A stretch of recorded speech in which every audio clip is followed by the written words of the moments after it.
আলহামদুলিল্লাহি রাব্বিল আলামিন ওয়াসসালাতু ওয়াসসালামু আলা রাসূলিহিল কারীম নবিয়িনা মুহাম্মদ ওয়া আলা আলিহি ওয়া সাহবিহি আজমাইন।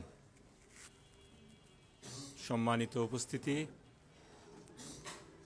আজকের এই স্মরণ সভার সম্মানিত সভাপতি, উপজেলা নির্বাহী অফিসার,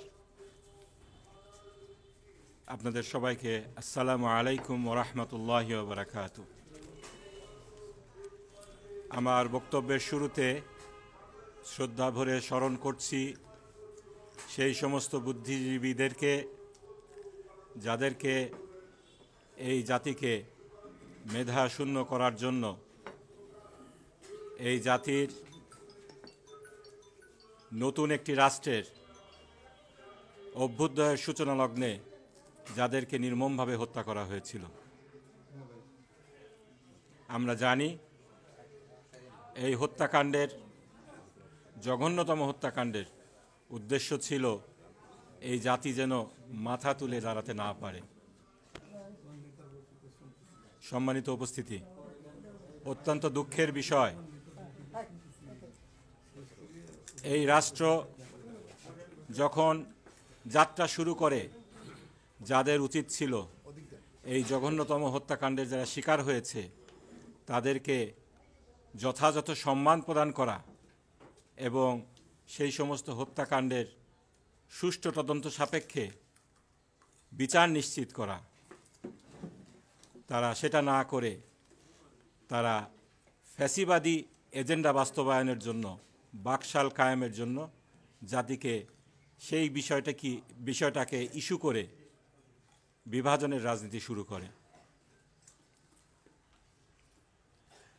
এই সংক্রান্ত পড়াশোনা করে যেটা জানতে পেরেছি, তৎকালীন বুদ্ধিজীবী হত্যাকেন্দ্রিক ৪২টি মামলা হয়েছিল।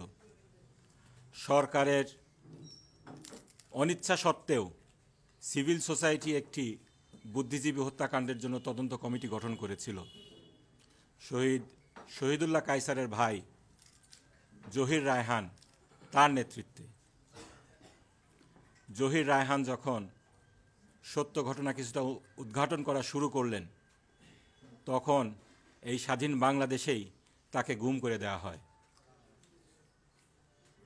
পরবর্তী ইতিহাস আমরা জানি, এদেশে ফ্যাসিবাদী শাসন কায়েম হলো, ক্ষমতার পট পরিবর্তন হলো এবং দীর্ঘদিন পরে আবার ফ্যাসিবাদ আমাদের ঘাড়ে দীর্ঘদিনের জন্য চেপে বসলো। এবং সেই যে রাজনীতির, বিভাজনের রাজনীতি শুরু হয়েছিল 1972 সালে, তারই ধারাবাহিকতায় এদেশের মেধাশূন্য করার যেই পরিকল্পনা, সেটা বাস্তবায়িত হতে লাগলো। এদেশের মেধাবী রাজনীতিবিদদেরকে বিচারের নামে প্রহসন করে হত্যা করা হলো এবং পরবর্তীতে এই দেশের বিপ্লবী ছাত্র জনতা মেধা না কোঠা, সেই মেধার ভিত্তিতে দেশ গড়ার যেই সংকল্প, সেটাকে বাস্তবায়ন করার জন্যই একটি বিপ্লব সংগঠিত করলেন, ফ্যাসিবাদের অবসান হলো। সম্মানিত উপস্থিতি, ৭১ সালের বুদ্ধিজীবী হত্যাকাণ্ড নিঃসন্দেহে একটি জঘন্যতম হত্যাকাণ্ড। 50টি বছর পেরিয়ে গিয়েছে, কিন্তু আমি বলবো এই বিচারের সুষ্ঠু তদন্ত হওয়ার সময় এখনো শেষ হয়ে যায় নাই।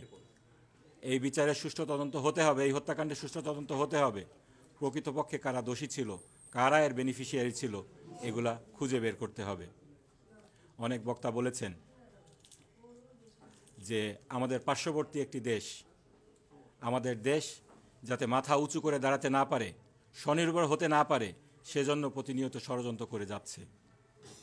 তারই ধারাবাহিকতায় বিভাজনের রাজনীতি জিইয়ে রাখার জন্য 2009 সালে তারা তথাকথিত যুদ্ধাপরাধী ট্রাইব্যুনাল প্রতিষ্ঠা করে এবং এর মাধ্যমে তারা সেই ৭১ সালের আবেগ চেতনাকে পুঁজি করে দেশকে দীর্ঘমেয়াদী একটি গৃহযুদ্ধের দিকে ঠেলে দেওয়ার অপচেষ্টা চালায়। আমার শহীদ পিতা মৌলানা মতিউর রহমান নিজামী আপনাদেরই সন্তান, আপনারাই তাকে ভালো জানেন। 1986 সালের আগে উনি রাজনীতিবিদ হিসাবে এই অঞ্চলে পরিচিত ছিলেন না।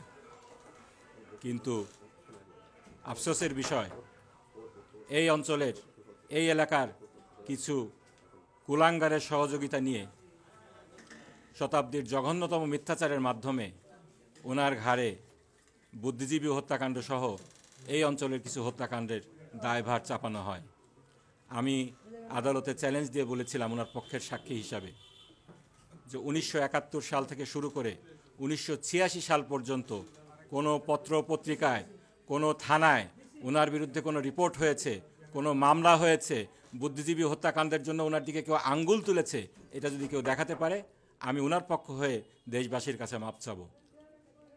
তৎকালীন সুপ্রিম কোর্টের প্রধান বিচারপতি সিনহা আমার এই প্রশ্নটি আবার তৎকালীন অ্যাটর্নি জেনারেল মাহবুবে আলমকে জিজ্ঞেস করেছিলেন যে ওনারা নাকি বলছেন 1971 সাল থেকে শুরু করে 1986 সাল পর্যন্ত কোথাও নাকি কোনো রিপোর্ট হয় নাই, কোনো মামলা হয় নাই, আপনারা একটা মামলা দেখান। সেই দিন অ্যাটর্নি জেনারেল কোনো মামলা, কোনো রিপোর্ট দেখাতে ব্যর্থ হয়েছিল। তাহলে মওলানা মতিউর রহমান নিজামীকে কিসের ভিত্তিতে ফাঁসি দেওয়া হলো? কেনই ফাঁসি দেওয়া হলো?